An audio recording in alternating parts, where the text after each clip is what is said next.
bonsoir à toutes et à tous. Et donc, merci Hobson à nouveau de nous accueillir. Et merci à vous de renouer avec les bonnes habitudes des soirées qui ne se passent pas derrière des écrans, mais qui se passent dans une salle, en relation humaine et directe. Donc ce soir, nous avons le plaisir et l'honneur de recevoir Jean-Dumas Ducange, qui est donc professeur d'histoire contemporaine à l'université Rouen-Normandie, Razmik Pecheyan, qui est professeur de sociologie à l'université de Paris.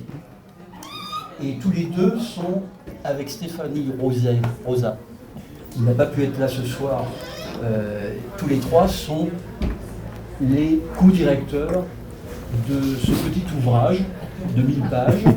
1100, qui s'intitule Histoire globale des socialismes, 19e, 21e siècle. Alors, je pense qu'il faut préciser tout de suite que socialisme est au pluriel, d'une part, et est une notion très, très englobante, puisque ça aborde tous les courants de ce qu'on appelait autrefois le mouvement ouvrier français, international, dans ses multiples sensibilités. Donc c'est une notion qui est plus large que celle qu'on utilise parfois de manière restreinte. Cela dit, nous sommes fin 2021, bientôt en 2022, hélas. Et les socialismes en question, ils ont incontestablement un passé d'une très grande richesse, complexe, et une des qualités de l'ouvrage, c'est justement de restituer l'ampleur de cette réalité qu'étaient les socialismes dans le passé. Mais vu que justement nous sommes à la veille de 2022, les socialistes, c'est plutôt la grande misère aujourd'hui. Donc, peut-être pour démarrer, une question qui est la question de vérité.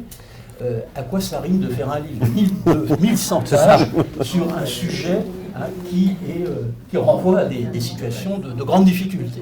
Est-ce que c'est pas un peu jouer les Don Quichotte par rapport à la situation réelle des dits socialismes? Bien, bonsoir à toutes et à tous. Merci pour cette question qui rentre dans le vif du sujet. Alors, tout d'abord, une réponse très très pragmatique. Quand nous avons lancé ce projet il y a plusieurs années, on ne s'attendait pas à ce que ce soit aussi catastrophique, la situation politique. Puisqu'on l'a lancé, en gros, il y a 3-4 ans, c'était au moment du bicentenaire de la naissance de Karl Marx en 2018. On avait pu constater à cette occasion qu'il y avait toute une série d'intérêts pour le marxisme, pour le socialisme, de différentes sensibilités dans différentes disciplines académiques. Et nous nous étions dit à ce moment-là, tous les trois, que ce serait peut-être bien de faire un point. Bon, il y a 3 ans, c'était pas non plus extraordinaire, en 2018. Donc il y avait cette question qui est que comme il y a une crise du projet socialiste depuis la chute du mur de Berlin, mais aussi une crise des social-démocraties très profonde, que ce serait finalement d'une certaine manière l'occasion idéale que de revenir sur tout cela historiquement en fournissant des armes historiques, des armes aussi théoriques. On estime que ces courants sont extrêmement riches et ont fourni quand même toute une série de réponses en leur temps. Ils peuvent encore fournir des réponses pour l'époque contemporaine. Donc ça nous paraissait bien de faire ce panorama-là. Alors j'ajoute par rapport à la question de Francis une chose. D'une certaine manière, c'est logique que cet ouvrage paraisse dans une situation comme celle-ci. Vous allez me dire, il justifie son propre truc, c'est normal. Non, mais si vous faites une analogie avec ce qui s'était passé avec la droite, au lendemain de la Seconde Guerre mondiale, en France, personne n'osait se dire de droite explicitement. Même les courants comme les courants gaullistes disaient au-delà de la gauche et de la droite. La référence à la droite était totalement discréditée par son implication massive dans le régime de Vichy. Et c'est à ce moment-là précisément qu'il y a eu un ouvrage d'histoire très marquant pour des générations de René Raymond, au début des années 1950, qui a fait une typologie des droites, qui a ensuite été enrichie, qui a été reprise, critiquée, mais enfin c'est pas le débat de ce soir. Et il commençait sa première édition en disant « Bon, écoutez, être de droite est devenu quelque chose d'infamant à cause du régime de Vichy. Moi, je vais revenir sur les grandes traditions. » Donc à l'époque, c'était les traditions libérales, orléanistes, bonapartistes, autoritaires, et ce qu'il appelait légitimistes. On appellerait ça aujourd'hui plutôt l'extrême droite traditionnaliste. Et donc, à ce moment-là, il était pertinent de faire un retour critique sur l'histoire. D'une certaine manière, un mutatis mutandis, il n'est pas idiot, dans un moment où beaucoup de gens restent attachés à l'étiquette socialiste sous ses différentes formes, de revenir dessus. Et quitte à revenir dessus, effectivement, autant faire quelque chose d'un petit peu imposant. Donc on précise d'entrée de jeu, c'est un ouvrage qui a été coordonné par 3 personnes, mais en tout, il y a plus de 80 auteurs, de toute génération, des plus jeunes chercheurs ou plus jeunes militants aux gens qui ont un âge plus avancé. Ça va de jeunes, quasiment de jeunes doctorants à des figures comme Michael Levy. Enfin, je pourrais que ce n'est pas la figure la plus jeune, bref, mais qui est reconnue en son domaine et qui, évidemment, a beaucoup apporté sur un certain nombre de choses. Et donc, voilà, ça nous paraissait important de faire ça. Alors, un autre élément pour être très rapide sur cette question, que tu as évoqué, le fait que ce soit très large. Évidemment, on pouvait faire une histoire des gauches, par exemple. Il y a une histoire des gauches en France qui est pas mal faite, qui avait d'ailleurs été publiée au lendemain de 2002, au lendemain de l'absence du PS au deuxième tour. Donc, c'était pas aussi tout à fait anodin de lancer ce projet-là à ce moment-là. Mais l'histoire des gauches, bon, si vous voulez, la gauche, la droite, c'est des délimitations parlementaires qui fonctionnent. Je pense que ce n'est pas des choses qui sont totalement à écarter pour comprendre un certain nombre d'idéologies politiques, pour comprendre certains camps politiques. Et si vous voulez, dès que vous parcourez l'histoire, la gauche, bon, alors au 19e siècle, je suis bien placé pour le savoir, parce que je passe un certain nombre d'heures de ma vie là-dessus. Bon, si vous voulez, Benjamin Constant, à une époque, il est de gauche par rapport aux monarchistes. Les napoléoniens, les bonapartistes sont de gauche quand ils sont... Donc, ça crée des problèmes méthodologiques, mais aussi politiques, parce que la gauche, à l'échelle historique, on peut dire qu'au bout d'un moment, ça recouvre éventuellement le mouvement ouvrier, le socialisme, mais pas systématiquement. Donc, l'étiquette socialiste, pris dans son acception la plus large, c'est-à-dire tous ceux qui, à un moment donné, se sont réclamés de cela, en France et dans le monde, eh bien, on va essayer de faire un bilan historique, théorique, politique de tout cela. Évidemment, ça fait 1000 pages, c'est beaucoup, mais il manque des choses, c'est infini, on aurait pu faire 4 volumes, 5 volumes, mais on voulait faire quelque chose d'un petit peu imposant, mais qui soit en même temps accessible. Et l'accessibilité, pardonnez-moi, est rendue par le fait aussi qu'on a classé en 3 grands ensembles qui nous paraissaient pertinents, au-delà du fait que la forme un peu dictionnaire peut être pratique pour la consultation. C'est d'une part des mots, les mots du socialisme. Quels ont été les mots et les concepts les plus employés? Des mots simples, parti politique, des mots un peu plus compliqués mais qui ont encore un peu pignon sur rue dans l'actualité comme aliénation. Des mots évidemment comme comment dirais-je, marxisme, enfin tous les courants qui ont traversé le socialisme, réformisme, révolution. Des évidences, mais encore fallait-il offrir un panorama un peu large. Une deuxième entrée qui est évidente mais qui permettait de compléter cette entrée plus thématique, qui est par les grandes dates. Alors évidemment les grandes dates, il faut les choisir, c'est pas toujours évident.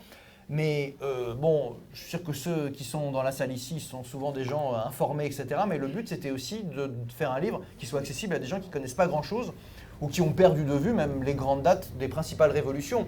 Je suis sûr qu'ici, tout le monde sait que la révolution russe a eu lieu en 1917 et voit à peu près de quoi je parle. Enfin, je peux vous dire que pour faire un certain nombre de cours, même y compris à des gens qui ont choisi de faire de l'histoire, la révolution bolchevique et ses conséquences, pour toute une série de raisons profondes, quelque chose qui est désormais quasiment ignoré. Donc c'était aussi l'idée de faire un ouvrage, qui se diffuse d'ailleurs pas mal, qui marche pas mal dans l'espace public, que des gens, entre guillemets, extérieurs au réseau habituel, ils peuvent s'en saisir, parce que là, vous avez une entrée 1917 de 5-6 pages, vous avez une entrée sur 1793, donc les aspects les plus radicaux de la Révolution française.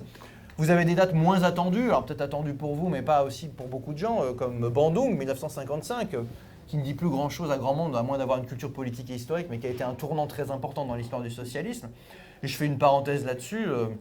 Il y avait l'idée aussi de faire une histoire globale. Vous aimez bien l'histoire globale, c'est la mode, c'est la boucheron-mania, tout le monde a fait son histoire mondiale, etc.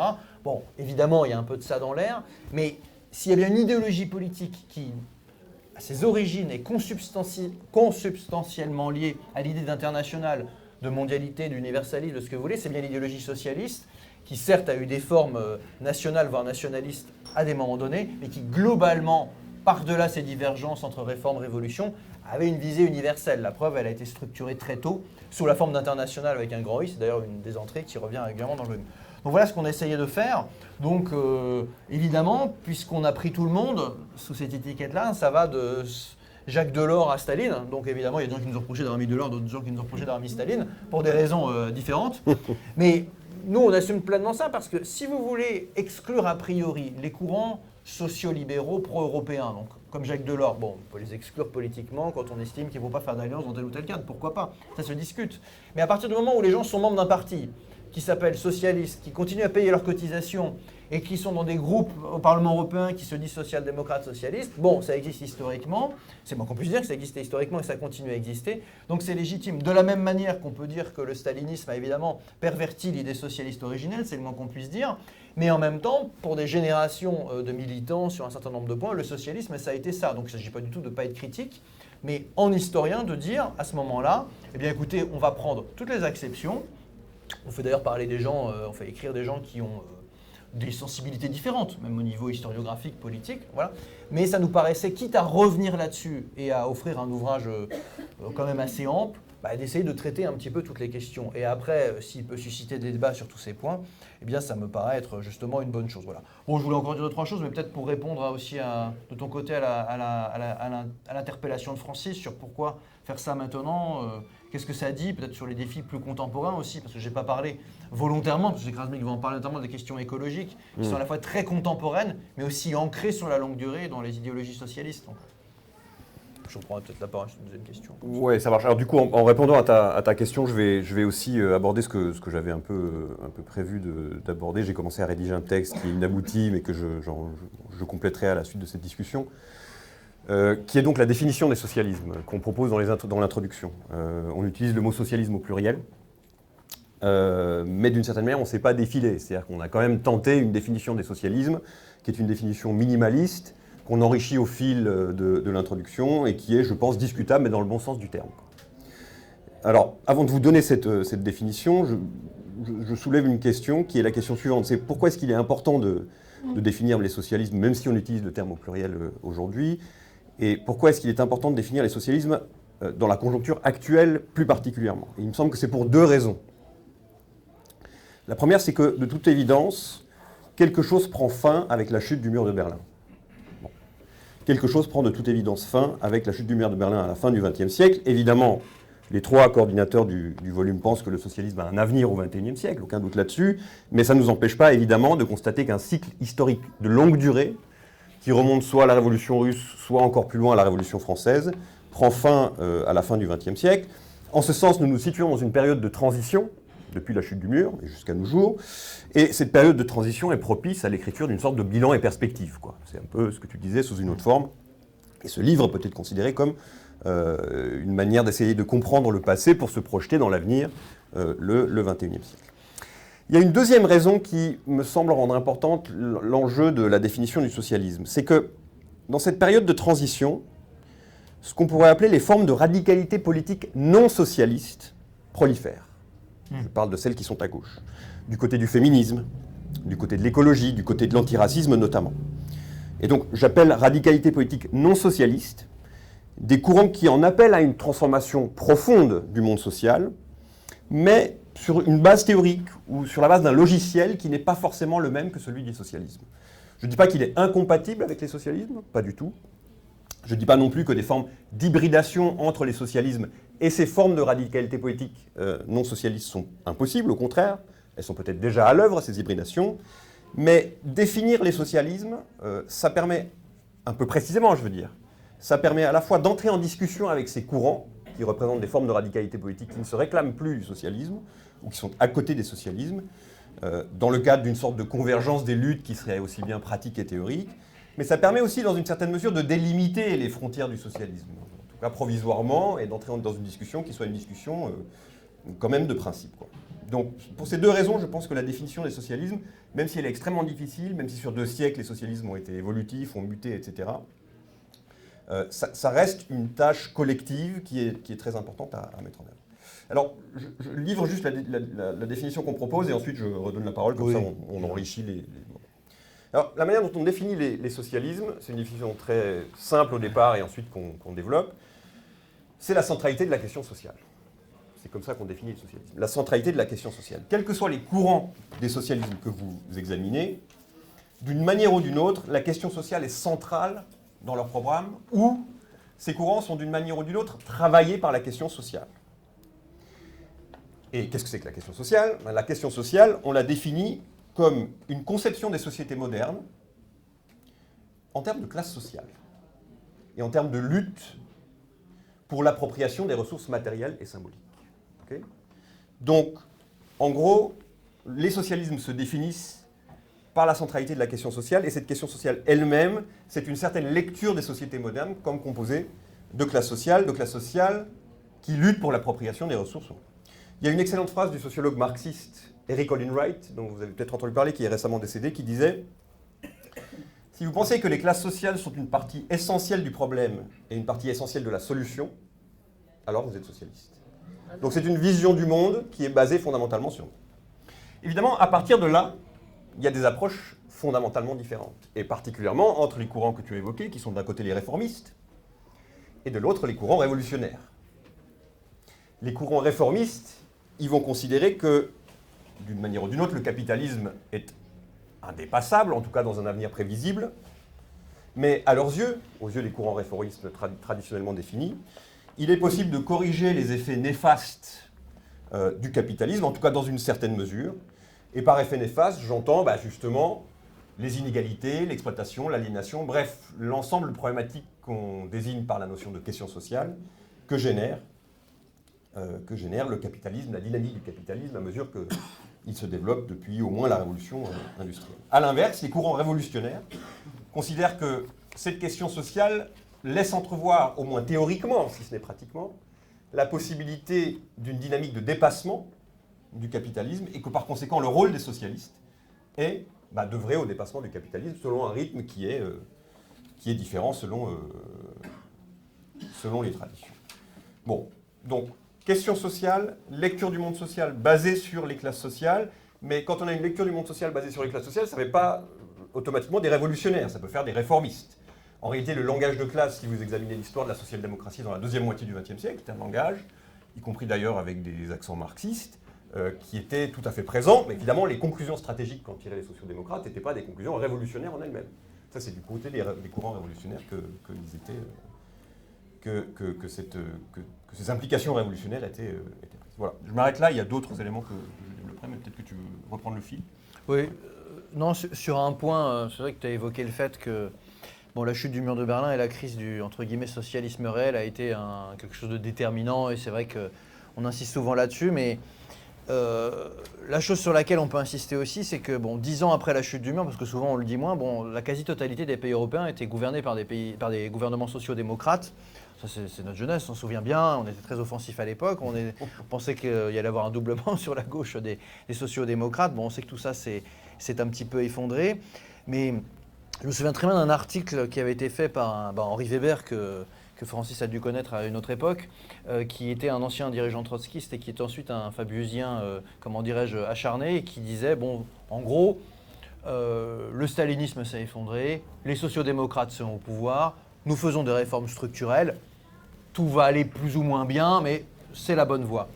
Et il a réécrit, plus tard, c'était dans la revue socialiste, un article disant, on s'est trompé, la chute du mur est une onde de choc concernant le socialisme beaucoup plus profonde et beaucoup plus vaste, qui a affecté même les partis sociaux-démocrates, mais si vous voulez, entre guillemets, sur la longue durée. Et que la crise du projet socialiste, effectivement, est beaucoup plus profonde. Alors, du coup, la question, c'est où se situe véritablement cette crise, où elle commence. Parce que ce que tu évoques, c'est le fait qu'effectivement, c'est clair, le socialisme, même l'adjectif socialiste dans l'acception française des années 1830 en l'occurrence en France, c'est la question sociale, c'est pas des grands, c'est Pierre Leroux, là, le père spirituel de Vincent Payon, qui diffuse l'adjectif socialiste en France, et c'est quelqu'un qui est plutôt modéré sur le plan des réformes politiques, mais par contre, c'est quand même un point de vue de classe, entre guillemets, c'est la question sociale.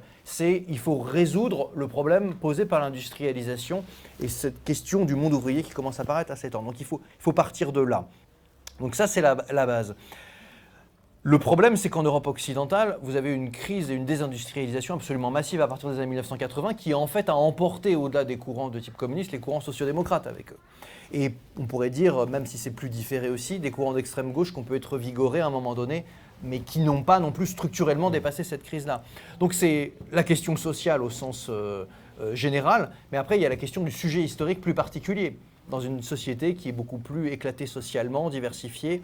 Voilà, donc c'est aussi à ça que sont confrontés ceux qui continuent à se réclamer du socialisme par-delà leurs divergences. Voilà. Parce que si vous voulez, le projet socialiste a commencé en Europe occidentale, dans des pays comme la France, où le monde ouvrier était quand même encore très minoritaire socialement. Et la crise profonde, c'est au moment où les grandes infrastructures industrielles, les grandes structures concentrées, là où il y avait les gros syndicats, les grands partis ouvriers, ont été cassés, brisés dans la plupart des pays ouest européens. Donc il y a ça qui est derrière, qui est aussi dans notre projet, de dire voilà, qu'est-ce que l'on fait à partir de là. Voilà. Et ce qui est significatif, encore après je me tais là-dessus, mais c'est que même des partis comme le Parti socialiste français, qui n'ont jamais été des partis très implantés dans le monde ouvrier, ont eux-mêmes, malgré ce déficit d'implantation, subi cette onde de choc-là. Alors qu'ils auraient pu dire, c'est ce que disaient tous les sociodémocrates au tournant des années 2000, on fait une alliance avec les classes moyennes, ils se reconnaissent dans les valeurs culturelles, et Terra Nova qui va pousser encore plus loin le truc en disant, finalement, abandonnons une bonne fois ce qui reste du monde ouvrier qui de toute façon est dans les mains de l'extrême droite, voilà, pensant naïvement qu'ils allaient faire des alliances de classe sur une base socio-culturelle élargie, quoi. Donc, et là, évidemment, quand on reprend la chose à l'échelle historique, on voit que ça ne s'est pas passé comme ça, et que au-delà du bilan historique, c'est qu'on voit bien que ça ne marche pas dans la configuration actuelle. Mais voilà. Sur la première question, enfin les deux premières questions, donc il y en a une qui concernait donc pourquoi finalement pas gauche ni mouvement ouvrier mais plutôt socialiste. Bon, gauche, j'ai déjà un petit peu répondu tout à l'heure. Enfin, pour moi, ça allait de soi que gauche, enfin, je ne vais pas refaire l'histoire du truc, mais à la base c'est une délimitation parlementaire qui sert à désigner toute une série de courants dans une situation donnée.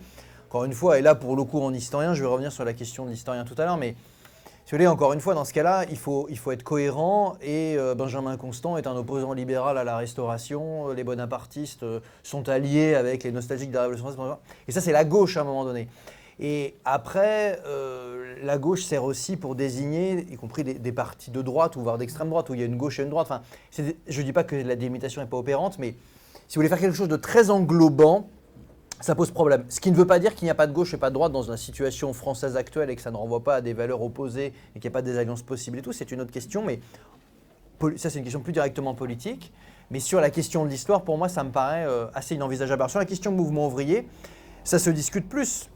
Comme nous souhaitions, et puis en plus on a mobilisé des gens de disciplines différentes, faire quelque chose qui avait quand même un aspect un peu doctrinal dans le bon sens du terme. Revenir sur l'histoire des idées, des concepts. Moi, j'ai pas de problème avec l'histoire des idées. J'ai des collègues qui sautent au plafond en disant c'est quoi ces idées, qui s'autonomisent et tout. Mais bon, les idées, elles ont quand même à un moment donné un contenu théorique précis qu'il faut analyser. Bon, bah, l'adjectif le plus englobant de tout ce qu'on voulait évoquer, c'était quand même socialisme. Alors, communisme est un mot qui a son histoire propre. Mais comment dirais-je, communisme au bout d'un moment était plus restrictif que socialiste, puisqu'à un moment donné, ceux qui se réclamaient du communisme, justement, c'était pour se différencier du socialisme. C'est le fameux texte de Lénine de 1918, il dit « Je suis plus social-démocrate, plus socialiste, mais je suis communiste pour me distinguer de ce qui existe ». Alors qu'après, l'adjectif socialiste va continuer à être employé comme une première étape du communisme, donc c'est plus facile à mettre. Donc ça nous paraissait ce qui est tout simplement de plus fédérateur, et tous les courants sociodémocrates ont souvent dans leur déclaration de principe encore une allusion au socialisme, même lointaine, même si elle s'est de plus en plus évaporée au fur et à mesure. Donc ça nous paraissait être le plus englobant, parce que mouvement ouvrier, ça aurait été intéressant aussi, parce que mouvement ouvrier, c'est pas que les ouvriers, hein, c'est des ouvriers organisés sous forme d'organisation, syndicats à un moment donné, et il y a des gens d'autres classes sociales qui les rejoignent par solidarité, c'est ça qu'on appelle le mouvement ouvrier englobant. Mais puisqu'on voulait avoir l'aspect idéologique aussi, dans le bon sens du terme, qui soit présent, socialiste, ça nous paraissait plus pertinent. Mais voilà, après Razmik peut peut-être ajouter des choses là-dessus. Alors, sur réforme-révolution, bon, tout dépend de quoi on parle.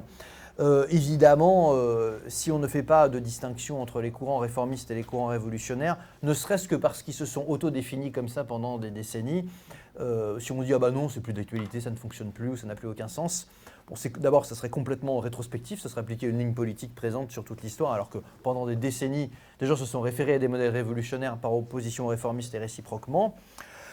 Après, le problème de la pérennité de ces adjectifs-là, c'est que le modèle révolutionnaire, c'est ce qu'explique Matthias Miedl, qui est un collègue allemand qui a fait une très bonne notice sur Révolution, c'est qu'à partir du moment où il y a eu une crise forte du modèle bolchevique, qui a commencé d'ailleurs avant la chute du mur, mais qui s'est aggravée par la chute du mur, eh bien, le modèle révolutionnaire de référence, quand bien même il vous plaît ou il ne vous plaît pas, eh bien, n'existant plus sous une forme étatique, ça pose des problèmes pour se référer à la voie révolutionnaire de manière plus structurelle. Voilà, c'est ce que dit aussi de manière différente Eric Hobsbawm lorsqu'il évoque cette question-là de l'histoire du court XXe siècle. Voilà, il dit, bon, les vraies bornes du XXe siècle, entre guillemets, c'est pas 1900-2000, bon, ça, tous les historiens trouvent d'autres dates, mais c'est la Première Guerre mondiale, la Révolution russe et la chute de l'URSS, parce qu'à partir de là, tous les termes politiques sont reconfigurés. Voilà, donc ça me paraît vraiment. Alors sur l'histoire, quelqu'un a posé une question ensuite sur l'histoire close. C'est une question à laquelle je suis très sensible comme historien, parce qu'effectivement, il y a toujours le problème quand vous sortez un ouvrage d'histoire, vous dites, c'est l'histoire, c'est fini, par définition, puisque l'historien, après tout, c'est quand même, de façon très basique, un peu une science du passé, donc vous évoquez des choses qui, ont commencé, puis qui ont peut-être une fin à un moment donné. Je crois que là-dessus, d'une certaine manière, il faut conserver l'esprit, alors c'est pas facile dans l'époque où on est, mais un petit peu qu'avaient les historiens du 19e siècle avant que l'histoire s'institutionnalise. L'histoire à la Michelet, c'est-à-dire quelqu'un qui à la fois fait de l'histoire, qui a déjà un peu des méthodes rigoureuses, même si elles ne sont pas aussi rigoureuses que celles qu'on va développer après, mais qui conserve l'idée qu'on écrit l'histoire parce que l'histoire continue et qu'elle est en marchant, qu'elle a un avenir, etc. Alors d'autres ne pensent pas du tout ça, pensent qu'au contraire, seuls les historiens totalement coupés de toute contingence politique, ce sera un peu ce qu'essaieront de faire une partie des républicains, à la fin du 19e, assez hypocritement en l'occurrence, mais quand même, ça a créé des générations d'historiens de dire, voilà, il y a une science positive de l'histoire, il faut se tenir à distance, et seuls qui se tiennent à distance peuvent avoir un regard sur le passé. Mais du coup, si vous faites uniquement ça, effectivement, vous vous videz un peu de toute substance ce que peut être l'idée sur laquelle vous travaillez. Et de ce point de vue-là, je crois qu'il faut conserver l'idée que lorsque vous faites l'histoire d'une idée, c'est aussi parfois pour la remettre dans le débat public et pour la relancer. En l'occurrence, c'était plutôt notre optique. Et le livre a été globalement reçu comme ça, parce que vous pouvez vous dire spontanément qu'un livre publié aux presses universitaires de France de 1000 pages, c'est pas forcément gagné, que ça agite beaucoup les masses. Alors je ne dis pas que ça agite non plus beaucoup les masses, restons modestes, mais rapporté, je vous assure, à pas mal d'autres livres, y compris en apparence plus sexy, si vous me permettez l'expression, il y a eu une appropriation, il y a eu une certaine diffusion. On a fait pas mal de rencontres, de diffusion, parce que justement, c'est un côté un peu pratique à qu'est-ce que ça a été le socialisme. Il y a quand même une couverture qui est un peu explicite, avec un point ne renvoyant pas qu'au passé.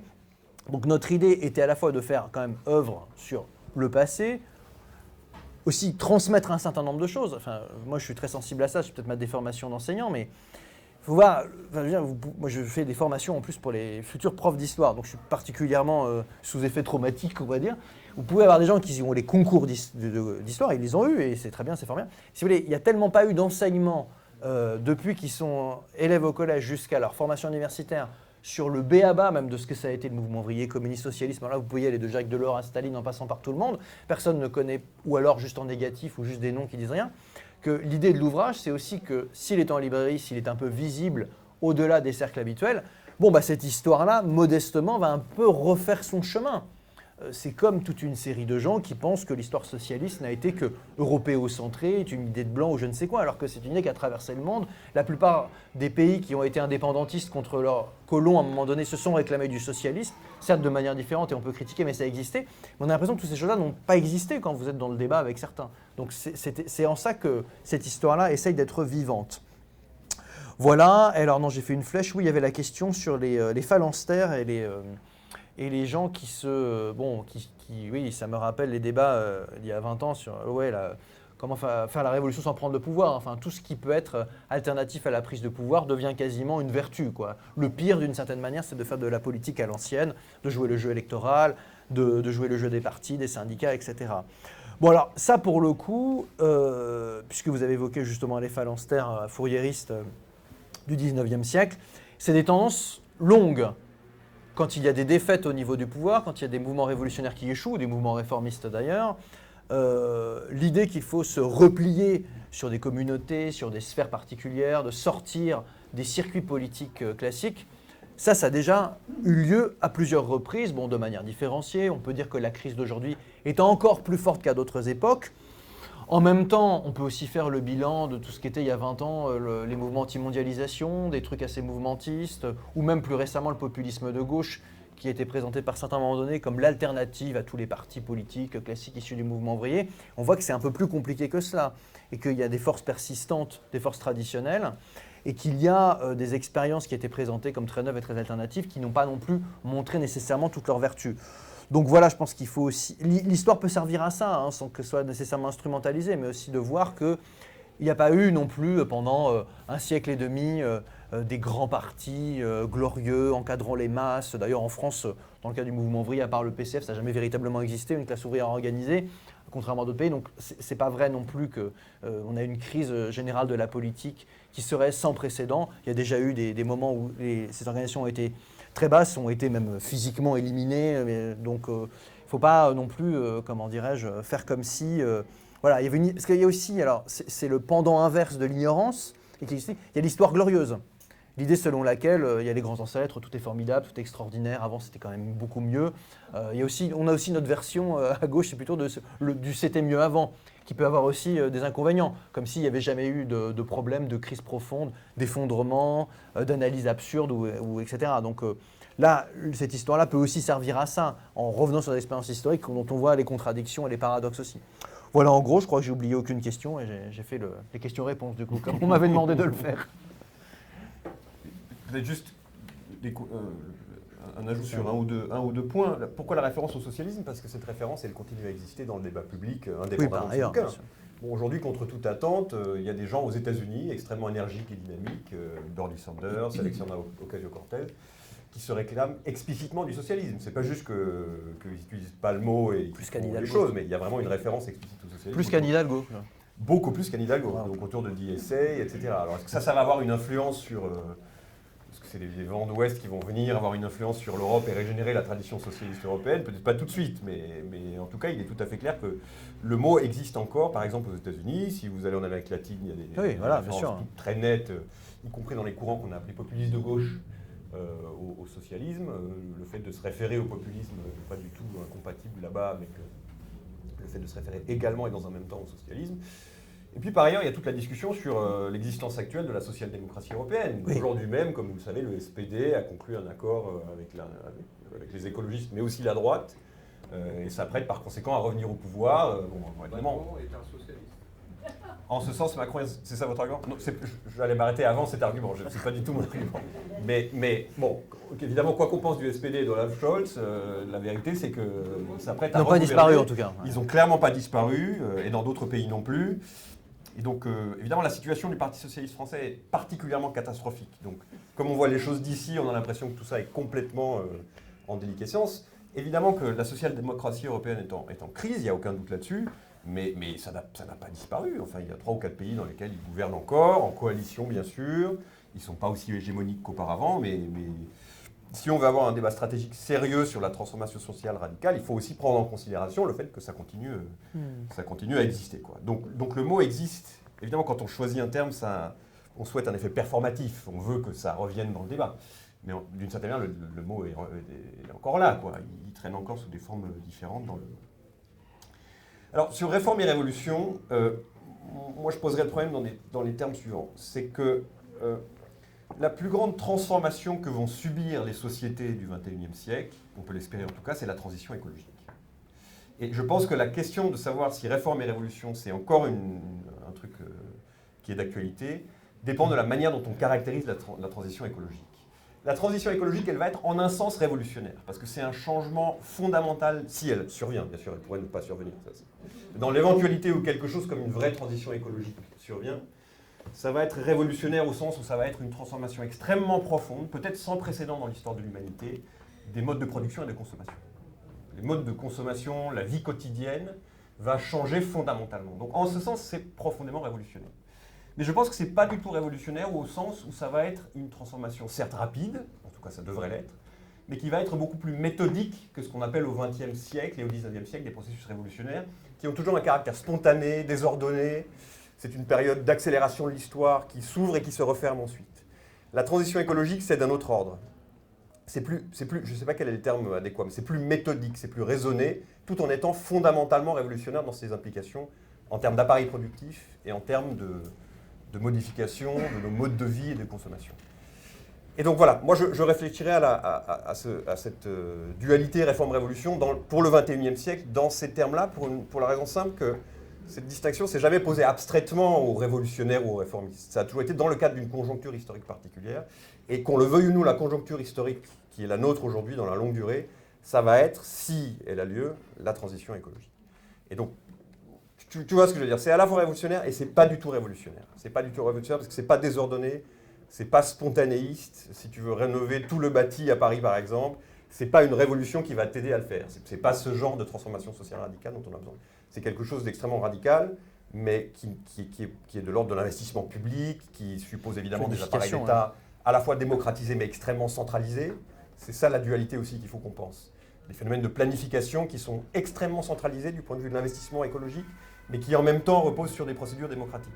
C'est entièrement nouveau à l'échelle de l'humanité. Il n'y a évidemment pas la réponse à ce type de problème là-dedans. Mais ça ne veut pas dire qu'on ne peut pas puiser dans les expériences socialistes passées pour essayer d'éviter les pièges, de voir ce problème de centralisation plus démocratie, qui est presque un paradoxe. Ce n'est pas un problème entièrement nouveau, ça. Ça, c'est des choses qui ont existé dans le cadre de la Révolution russe, par exemple. Les Chinois ont leur propre solution à ce problème, jusqu'à nos jours d'ailleurs.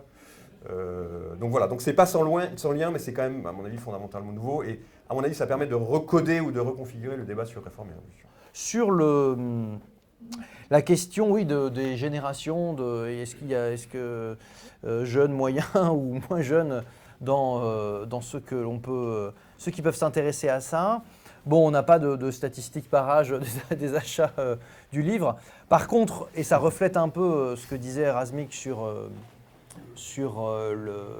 une partie des démocrates américains. Alors évidemment, Bernie Sanders, c'est un mauvais exemple, parce que le moins qu'on puisse dire, c'est qu'il n'est pas de la première jeunesse. Mais par contre, il était... Non mais voilà, parce qu'on dit, oui, il est jeune. Ouais, super, Bernie Sanders, bon, c'est pas... voilà. Politiquement jeune. Mais par contre, si j'ai bien suivi, même les courants qu'il peut y avoir autour de la revue de Jacobin, etc., qu'on connaît nous un peu, avec qui on échange, bon, là où ça a échappé, ça a failli échapper, parce que ça n'a quand même pas échappé, ça pose la question de ce qu'il fallait être dans le Parti démocrate, mais c'est encore une autre question, c'est qu'il y a beaucoup de jeunes qui se sont mobilisés et autour de l'idée socialiste. Et l'adjectif socialiste aux États-Unis, c'est pas comme en Europe, c'est pas comme en France, c'est-à-dire que c'est un adjectif, c'est vraiment, c'est l'URSS, c'est l'horreur, etc. D'ailleurs, en Allemagne, c'est un peu comme ça pour des raisons liées à l'histoire de la guerre froide et de la RDA. Et donc, c'est revenu comme un adjectif quasiment provocateur, disant « nous sommes socialistes parce que nous sommes pour l'État, les services publics, nous sommes pour aller plus loin ». Ça pouvait être confus par certains aspects. Donc c'est revenu dans le pays où on s'y attendait le moins. Ça n'a évidemment pas triomphé non plus, c'est le moins qu'on puisse dire, mais il y a eu des franges, et là pour le coup plutôt de jeunes gens qui ont été politisés autour de cela. Donc c'est pas, je ne pense pas que ce soit requiem pour une fin. Au contraire, en Amérique latine, je connais moins, Razmik connaît mieux que moi, mais là aussi, l'idée socialiste continue à traverser. D'ailleurs, quand vous voyagez un peu, même par les moyens professionnels, dans un certain nombre de pays, soit du tiers-monde ou plus pauvres que l'Europe occidentale, l'adjectif socialiste n'est pas toujours aussi discrédité d'ailleurs qu'il l'est dans les pays d'Europe de l'Ouest. Hein. Il faut sortir là, de chez nous, parce que c'est vrai que là, en plus, et de l'Europe et de la France qui est dans une situation particulièrement dramatique. Donc moi, je ne crois pas du tout, même au jour d'aujourd'hui, comme disent les jeunes, que l'adjectif socialiste, si vous faisiez un sondage à l'échelle mondiale sur un truc, c'est pas vrai qu'il renvoie qu'à des images négatives sur tous les plans. Il est réapproprié de façon positive dans toute une série de contextes. Évidemment, tout ça est complètement éclaté. La vraie différence puisqu'on évoquait le Comintern, les internats socialistes, c'est qu'évidemment, il n'y a plus du tout, paradoxalement, alors que la mondialisation a beaucoup avancé, il n'y a plus du tout de centre organisateur, de référents communs, comme pouvait y avoir à 17, etc. Mais c'est assez florissant. Hein. Notre ami regretté Tozet le disait, il parlait des 1000 marxismes. Alors, ce n'était pas très encourageant, parce que s'il y en a 1000, ça va commencer à être un peu compliqué à se mettre d'accord. Mais ce qu'il y avait derrière, c'était l'idée, bon, ben voilà, tout ça ressurgit un peu, existe. Et c'est à partir de là qu'il faut essayer de reconstituer un projet commun. Le pire, à mon avis, mais d'ailleurs significativement, hein, les Américains n'ont pas fait ça, le pire serait de dire tout ça est bon à jeter, on n'a rien à voir avec ça et on repart à zéro. Parce qu'en France, on a des grands amateurs de ça quand même, hein, au niveau politique. Mais ce qu'ont fait les Américains, c'est intéressant. Dans le Parti démocrate, qui est un parti entre guillemets historiquement bourgeois, qui est lié au mouvement ouvrier pour toute une série, ils se sont dit non, on va se réapproprier ça. Et ils ont même fait un travail, quand vous regardez leurs revues, leurs journaux et tout, de revenir sur l'histoire du mouvement ouvrier, comme ça avait été peu fait jusqu'à présent. Donc on peut avoir des bonnes surprises. Alors le problème, c'est passer de bonnes surprises de ce type-là à de véritables conquêtes du pouvoir, etc.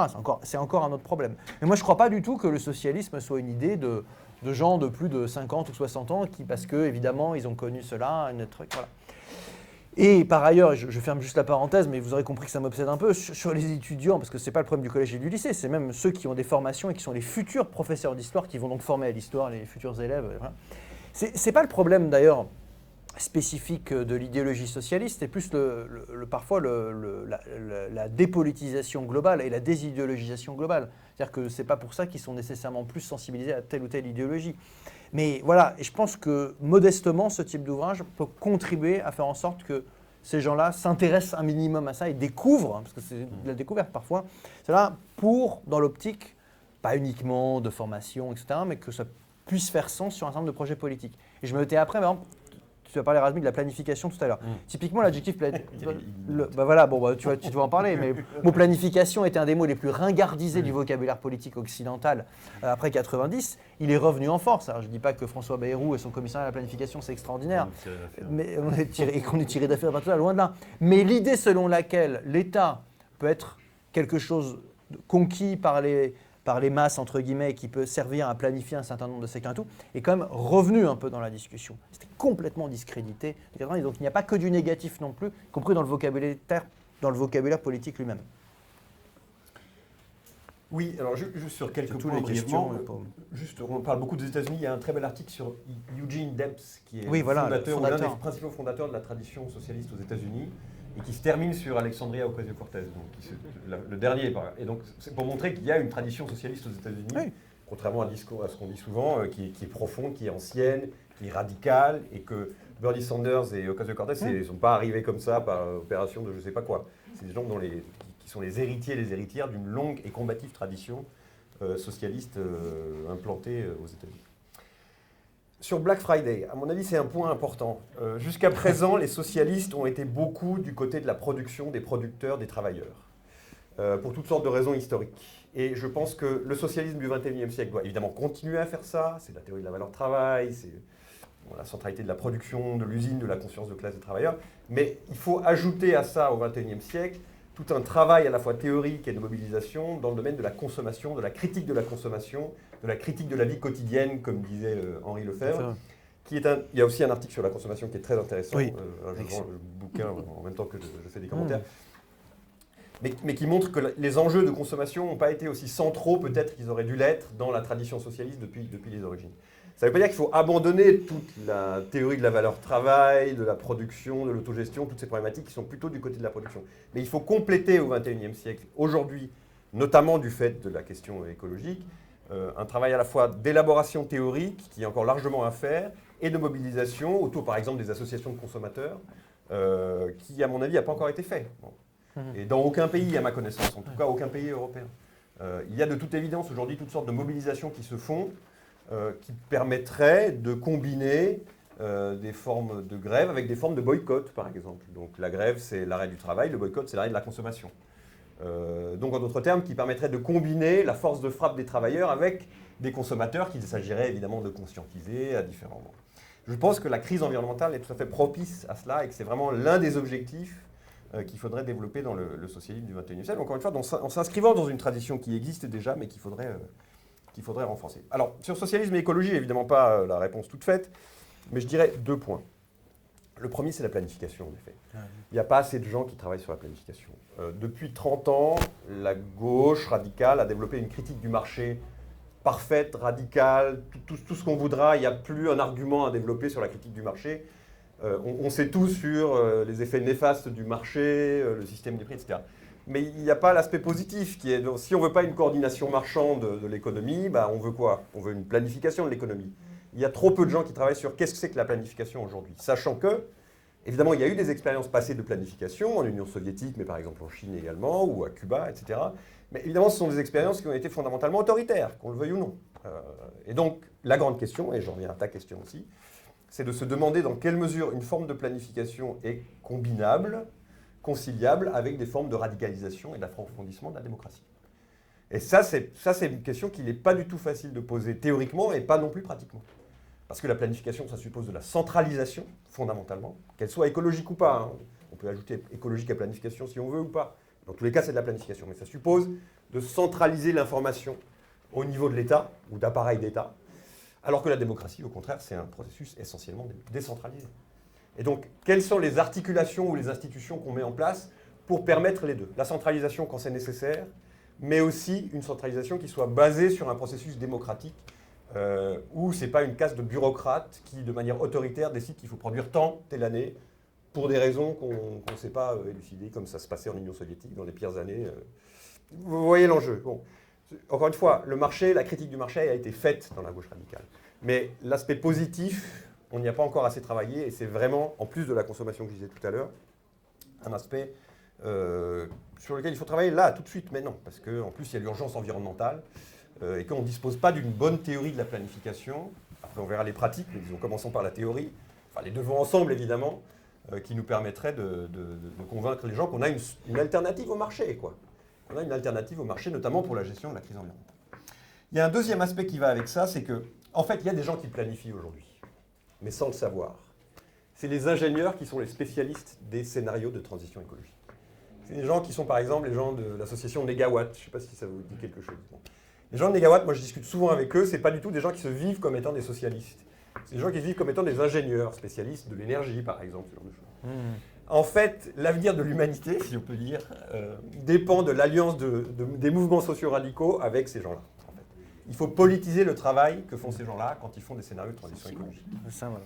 Oui, Sentiment. mais avec les aspects démocratiques, pas par en haut, avec les aspects mouvements sociaux, C'est le cadre. avec l'aspect critique de la vie quotidienne, donc critique de la consommation. Ça fait beaucoup de choses, évidemment, à mettre ensemble.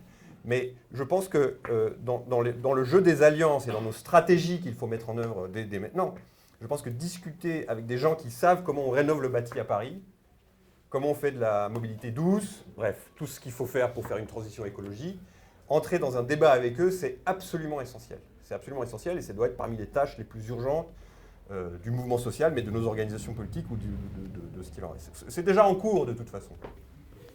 Mais c'est quelque chose qu'il faut radicaliser, qui est parmi les tâches les plus urgentes. Donc, ça n'épuise pas le sujet, hein, j'essaie de répondre rapidement, mais travailler sur la planification, qu'est-ce que c'est planifier dans un contexte démocratique et pas un contexte autoritaire, pas un contexte bureaucratique, et deuxièmement, dans la construction de la convergence des luttes ou d'alliances entre différentes classes sociales ou groupes sociaux, penser aux ingénieurs et aux scientifiques qui travaillent déjà, que ce soit dans l'État ou à l'extérieur de l'État, et qui sont des gens qui ne sont pas très politisés à l'heure actuelle, mais qui pourraient parfaitement l'être, parce que quand on leur tient ce genre de discours, enfin, mon expérience, c'est que ils tendent l'oreille, quoi. Ils sont quand même intéressés, parce qu'ils voient bien que leurs scénarios de transition écologique sont des scénarios qui sont sous-politiques, où il n'y a pas de politique.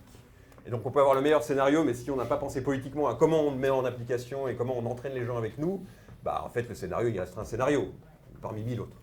Et donc ils sont conscients de cette limite, vraiment j'ai eu cette expérience de discussion avec eux directement, notamment les gens de Négawatt. Ils sont conscients des limites de leur propre scénario, et voilà. Donc ça c'est un travail absolument à approfondir. Sur ces histoires d'opposition réforme-révolution, c'est que, bon, comme je prenais l'exemple tout à l'heure, vous avez même des courants politiques pas du tout socialistes qui ont pu se retrouver dans des coalitions, comme ce que je prends l'exemple de Gaulle à l'homme de la Libération, c'est que tellement la force de l'alternative socialiste était puissante à l'échelle internationale, quel qu'en soit son contenu dans un certain nombre de pays, que du coup les réformes, vous voyez, ça peut même être quelque chose, mais les réformes dans certains cas, c'est des choses très clairement pour éviter la révolution, quand d'autres cas, elles sont mises en place, ça peut être une première étape, mais il y a un regard un peu, comment dirais-je, naïf parfois de dire « Ah oui, les réformes c'est bien », c'est une première étape pour aller vers d'autres révolutions. Mais dans certains cas, historiquement, elles ont été vraiment faites pour délibérément éviter et casser la voie révolutionnaire. C'est l'ambiguïté de l'affirmation de la République à la fin du XIXe siècle en France. C'est à la fois quelque chose qui est issu fondamentalement d'un mouvement révolutionnaire qui est parti de 1789 et autres, mais toute une partie des républicains ont un projet assez conservateur, mais comme ils sont eux-mêmes républicains, ils viennent d'une histoire révolutionnaire, donc ils doivent composer avec cela. Mais il y a des allers-retours perpétuels qui font que c'est pas dans l'opposition. Évidemment, ce qui tranche et ce qui singularise le XXe siècle, c'est que la révolution bolchevique a proposé un modèle stratégique clair sur le renversement de l'État et les perspectives, mais c'était pas forcément... Oui, quelqu'un comme Jaurès, qui est maintenant... Évidemment, tout le monde aime bien Jaurès parce que c'est une figure consensuelle, mais si vous regardez de près ce qu'il dit, qu'est-ce qu'il dit? Parce que lui, il a vraiment de l'influence sur le socialisme français après, c'est de considérer que c'est une sorte de réformisme radical, de dire que il y a la promesse républicaine qui existe, qui est insuffisante, qui s'est matérialisée par un État à la fin du XIXe siècle, et qu'il faut pousser le plus loin possible pour aller progressivement vers le socialisme. Donc dit comme ça, c'est typiquement une démarche réformiste et par étapes, sauf que là où ça intègre la perspective révolutionnaire, c'est que lui intègre dans cette histoire républicaine, et c'est parce qu'elle est consubstantiellement liée à la République, la révolution et l'idée comme c'est une promesse venue d'une révolution, que c'est toujours, comment dirais-je, en cours. Et d'où le fait qu'il est très attentif par rapport à d'autres, aux grèves ouvrières insurrectionnelles, même à la CGT syndicaliste révolutionnaire à l'époque, là où d'autres réformistes disent non, on n'a rien à voir avec ces révolutionnaires-là, nous on n'est pas des gauchistes, etc. Mais d'autres cherchent à combiner. Il y a aussi des formes de combinaison. Quelqu'un comme Gramsci, par certains aspects, est un peu à la charnière des deux, quand il dit bon, il faut arrêter de vouloir répéter 1917 en Europe occidentale, ça ne marchera pas, il faut faire une guerre d'opposition. Bon, bah, si vous êtes orthodoxe dans un certain sens, à proprement parler, ça devient une forme de réformisme, parce qu'il dit qu'il faut... Il a été accusé de réformisme. Il a été accusé de réformisme, je ne vais pas dire à juste titre, mais enfin, selon une certaine grille, on voit bien ce que ça veut dire. Donc c'est ça qu'il faut... Il faut plus penser les choses en termes d'articulation. Je dis évidemment dit comme ça, c'est bien, parce qu'on dit oui, du coup, c'est pas l'opposition, mais c'est réel, c'est que dans des sociétés, effectivement, où la bourgeoisie n'a pas été renversée radicalement dans un pays donné, de fait, c'est quand même dans des combinaisons entre réforme et révolution que ça va quand même pas mal se passer. Mais l'idée selon laquelle, effectivement, toutes ces réformes auraient été faites sans l'idée révolutionnaire ou sans la matérialisation des idées révolutionnaires est une idée complètement absurde, en fait. Mais qui est évidemment très répandue maintenant, parce qu'on a perdu, justement, ce sens historique d'un certain nombre de réalisations. Bon, la question principale là, des dernières interrogations, c'est sur la nature du mouvement des Gilets jaunes, ou de ce type de mouvement, parce qu'en Europe, il y a eu des mouvements... non pas similaires, mais qui peuvent être assimilés à cela. Bon, il y a deux choses, c'est que moi je pense qu'on ne peut pas juste dire les Gilets jaunes c'est le mouvement extraordinaire qui est en train de tout renouveler et les partis ont raté. On ne peut pas dire uniquement cela. Je pense que effectivement cette dimension-là existe. En même temps, le fait que ça n'a pas abouti à des structurations montre que ce type de mouvement ça accompagne, si je puis dire, l'ambiance politique globale, qui est une ambiance de déstructuration. Parce que la différence avec d'autres époques, parce que vous parlez du PCF, c'est intéressant, le PCF, à une époque, avait une capacité à encadrer et éventuellement à bloquer des mouvements qui ne lui plaisaient pas. Aujourd'hui, il ne l'a pas. Enfin, je veux dire, à encadrer pas beaucoup et à en empêcher encore moins. Et oui, parce que c'est ça, il faut faire attention. Donc, qu'est-ce qui a empêché la structuration des Gilets jaunes sous une forme politique plus pérenne? Pas les appareils, là. Hein.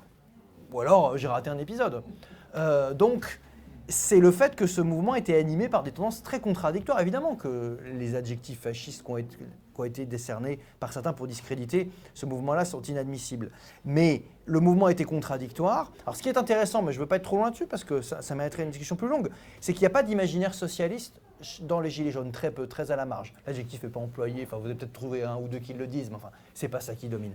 Par contre, là où c'était un mouvement beaucoup et de manière assez intéressante dans un monde très mondialisé, très connecté et autres, il y avait l'imaginaire un peu de la Révolution française qui revenait de temps en temps un peu les sans-culottes, ce genre de choses. Pas tout le monde, mais beaucoup plus que le socialisme. Infiniment plus que le communisme, ce genre de choses. Donc là, il y avait une sorte d'ancrage populaire, sans-culotte traditionnel qui existait, qui montrait qu'il y avait une force de contestation. Mais effectivement, ça n'a pas du tout débouché sur la moindre structuration ou autre. Et ça, moi, j'attribue ça plutôt au fait que malheureusement, ce type de mouvement, aussi important soit-il, est quand même aussi dans une phase un peu basse, dans une phase de décomposition politique. Et ça en fait partie, parce qu'effectivement, comment penser qu'autant de gens mobilisés sur des slogans qui en plus étaient unifiants au début, même sur des choses, sur le prix de l'essence, hein, ça n'a abouti à rien. Personne ne les a empêchés après de se structurer. Bon, écoutez, à la marge. La répression. La répression. Non, mais attendez, ça c'est autre chose. On parlait de la gauche, évidemment. Attendez. Non, mais ce que je voulais dire, c'est que c'est pas les appareils. Non, parce que. Mais attendez, on parle pas. C'est pas une soirée sur les gilets jaunes. J'ai pas parlé de tous les aspects. On parlait de la gauche et des gilets jaunes. C'était ça la question. Est-ce que les appareils. Parce qu'il y a parfois des gens qui disent oui, la gauche empêche. Là, la gauche, elle peut plus rien empêcher. Elle est tellement faible et tellement déstructurée. Donc, pourquoi ça n'a pas. Ça s'est structuré? Bien sûr que la répression, ça l'a empêché, etc., un certain nombre de gens. Mais je veux dire, tout le monde n'a pas été, pour le coup, c'est pas l'URSS stalinienne, tout le monde n'a pas été enfermé non plus. Et il y avait des possibilités de présenter des listes aux élections, de structurer les organisations après. Ça n'a pas été fait. Et donc, ça pose question sur la nature originelle du mouvement. C'est tout, voilà. Sur un point, sur les technocrates, je suis entièrement d'accord avec votre formulation. Oui, il y a ça aussi. Mon propos n'était pas de dire, en fait qu'est-ce que c'est qu'une organisation politique? Et c'est ce qui nous manque d'une certaine manière. C'est non seulement un moyen d'organiser l'action collective à différentes temporalités, immédiatement, mais aussi dans le long terme, mais c'est aussi un intellectuel collectif. C'est aussi une manière de mettre en circulation des savoirs. C'est aussi une manière où des personnes qui disposent de certaines compétences vont les mettre en commun, etc. La transition écologique, comme dans d'autres phases historiques, elle a une dimension qui relève du savoir scientifique ou des savoirs de l'ingénierie qui suppose que ces savoirs soient mis en circulation. Et qu'ils soient mis en circulation alors, de différentes manières, dans les médias, etc., mais aussi dans des organisations, de sorte à ce que des savoirs collectifs, ancrés à gauche, dans une perspective révolutionnaire, etc. Donc c'est simplement ça que je dis. Et donc c'est pas du tout faire confiance aux technocrates au sens où c'est eux qui vont esquisser, dessiner le programme, c'est faire en sorte que on pense des formes d'organisation. On ne va pas revenir en termes d'organisation au XXe siècle, ça ne va pas être les mêmes formes de partis politiques. Ah, bien sûr. C'est sûr que non. Mais il y aura quand même des éléments de continuité. Et donc, qu'est-ce que ça veut dire s'organiser au XXIe siècle dans une perspective socialiste en incluant des secteurs de ce genre? Voilà. Le problème, c'est que pour l'instant, personne n'a la réponse. Les Gilets jaunes auraient pu devenir à terme, moyennant des transformations, des épreuves supplémentaires, etc., ou pourront peut-être à l'avenir devenir quelque chose qui ressemblera ou se rattachera de manière plus ou moins lointaine avec la tradition socialiste. Pour l'instant, c'est certainement pas le cas. Non, pas du tout. Notamment pour les raisons d'ambivalence politique à la base, qu'évoquait Jean Dumas, et je suis tout à fait à ta caractérisation de ce mouvement-là. Mais ça ne veut pas dire que ça n'arrivera pas à l'avenir. C'est une histoire qui n'est pas finie, celle des Gilets jaunes. Ça reviendra sous des formes diverses et variées encore à l'avenir. Le problème, c'est de se doter des organisations politiques. Les courants politiques, notamment populistes, ont refusé de faire ça, et notamment en France. Je n'ai pas besoin de vous donner les noms. Les noms, oui. On ne fait pas un débat sur la conjoncture immédiate, mais je crois que tout le monde a compris. Donc, on a refusé de recréer des organisations, évidemment sur la base du constat selon lequel les organisations du XXe siècle ou issues du XIXe siècle étaient largement discréditées, etc., qui est un constat évidemment avéré, il n'y a pas de problème. Mais est-ce que pour autant ça disqualifie l'idée même de créer les nouvelles formes d'organisation qui sont adaptées au XXe siècle? Je ne pense pas. Et je pense que notre tâche, une fois que la séquence présidentielle sera terminée, ce sera de pousser, évidemment on l'a déjà fait, mais de pousser dans cette direction-là de création de nouvelles formes d'organisation, pas sur le modèle de celle du 19e et 20e siècle, mais qui soient encore une fois des vraies organisations, avec, j'ose le dire, une forme de discipline collective, quoi, voilà, où les gens n'arrivent pas le matin dans les médias pour dire des choses qui ont été discutées par personne, etc. J'arrête là parce que personne je vais fait ça. m'emporter. Bon, on a une feuille de route.